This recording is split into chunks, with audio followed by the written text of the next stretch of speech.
Sa mga balita naman po sa lalawigan, nasa 100,000 customer ng Meralco ang nawalan ng supply ng kuryente sa ilang bahagi ng Bulacan.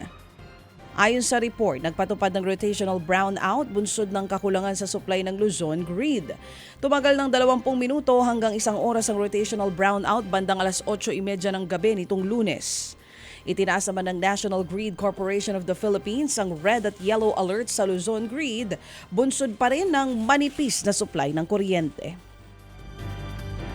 Samantala, ipinagbabawal pa rin sa publiko ang paglangoy at pagligo sa Hagimit at Dao Falls sa Samal Island.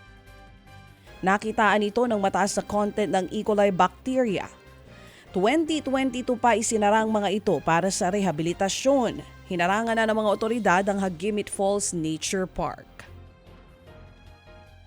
Hindi naman bababa sa 5 pagyanig ang naitala ng Bulkang Taal sa nakalipas na magdamag. Sa tayangan ng PHIVOLCS, pinakamatagal na naitalang pagyanig mula 2 hanggang 13 minuto. Aabot sa higit 3,000 toneladang asupre na ang ibinuga ng bulkan simula pa Mayo 27.